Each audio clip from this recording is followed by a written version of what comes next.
NEP शिक्षकों के महत्व को स्वीकार करता है और मानता है कि वास्तव में शिक्षक ही हमारे बच्चों के भविष्य को आकार देते हैं और अपने राष्ट्र का भविष्य संवारते हैं। एनईपी की सफल कार्यान्वयन के लिए सभी चरणों में शिक्षकों की भागीदारी बेहद जरूरी है। इसीलिए शिक्षकों की महत्ता और महत्वपूर्ण भूमिका को ध्यान में रखते हुए शिक्षा मंत्रालय ने एनईपी की विभिन्न सिफारिशों को लागू करने पर प्रधानाचार्यों, प्रधान शिक्षकों, शिक्षकों के विचार, सुझाव, टिप्पणियां आमंत्रित करने का निर्णय लिया है। प्राप्त विचार, सुझाव, टिप्पणियां एनईपी 2020 की कार्यान्वयन योजना का अभिन्न अंग होगी।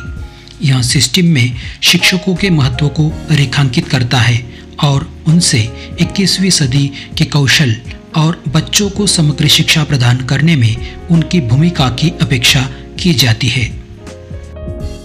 कुछ महत्वपूर्ण बातें। 1.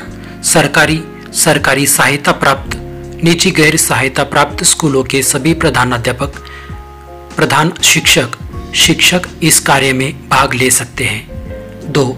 विभिन्न थीम विषयों पर सुझाव दिए जा सकते हैं। इसे सरल बनाने के लिए शिक्षा मंत्रालय ने एनईपी की महत्वपूर्ण सिफारिशों पर विषयवार प्रश्न तैयार किए हैं। 3. जमीनी स्तर से प्राप्त सुझावों, विचारों, टिप्पणियों से एनईपी 2020 की प्रभावी कार्यान्वयन योजना बनाने में मदद मिलेगी। 4.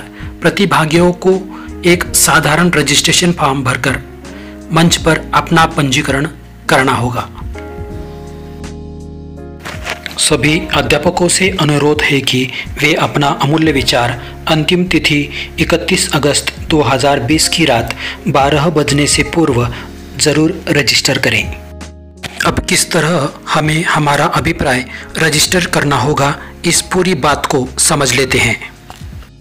हमें गूगल ब्राउज़र में www.innovative.my.gov.in यह टाइप करना होगा। इसके बाद कुछ इस तरह का स्क्रीन हमारे सामने ओपन हो जाएगा। ऊपर दिखाई दे रहे रजिस्टर पर क्लिक कर हमें इस वेबसाइट के लिए रजिस्ट्रेशन करना होगा।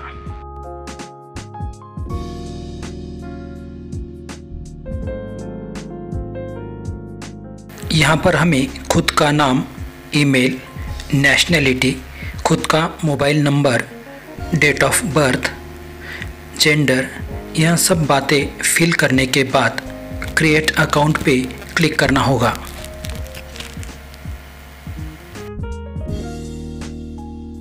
अब मैंने माय गवर्नमेंट इस वेबसाइट पे खुद का लॉगिन आईडी तैयार कर लिया है। अब मैं लॉगिन पर क्लिक करूंगा। लॉगिन पर क्लिक करते ही अगले पेज ओपन हो जाएगा, जहां पर मैं खुद का मोबाइल नंबर डालकर लॉगिन विथ ओटीपी यह ऑप्शन चुन लूँगा।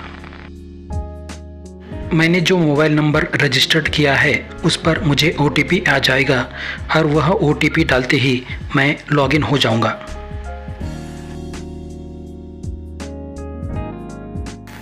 अब स्क्रीन पर दिखाई देने वाले इस चित्र पर क्लिक करते ही मेरे सामने अगला स्क्रीन ओपन हो जाएगा।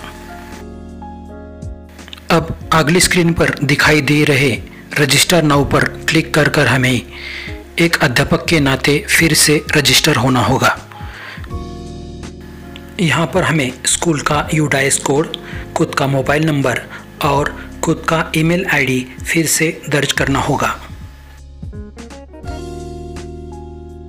इस तरह सक्सेसफुली रजिस्टर्ड होने के बाद गो टू थीम्स इस शब्दों पर क्लिक कीजिए।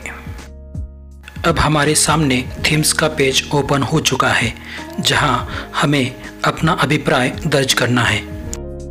थीम ए है प्रारंभिक बाल्यकाल देखभाल और शिक्षा अधिगम की बुनियाद। थीम बी है बुनियादी साक्षरता और संख्या ज्ञान अधिगम के लिए एक अत्यावश्यक और अनिवार्य पूर्वापेक्षा।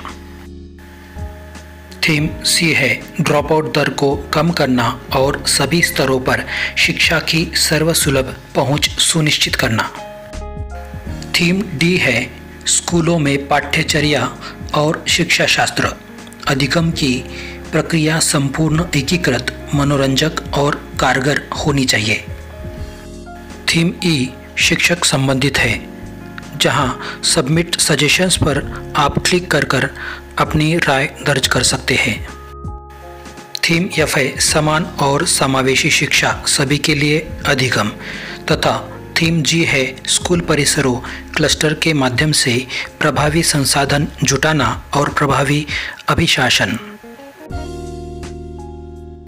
थीम एच है स्कूल शिक्षा के लिए मानक निर्धारण और प्रत्यायन, तथा थीम आई है व्यावसायिक शिक्षा की उपयोगिता को पुनः प्रतिपादित करना। थीम जे है प्रौढ़ शिक्षा, तथा थीम के है प्रौद्योगिकी और ऑनलाइन शिक्षा का प्रयोग। यहाँ हमें खुद का अभिप्राय देने के लिए सबमिट सजेशंस पर क्लिक करना होगा और पूछे गए प्रश्नों के उत्तर वहाँ लिखने होंगे।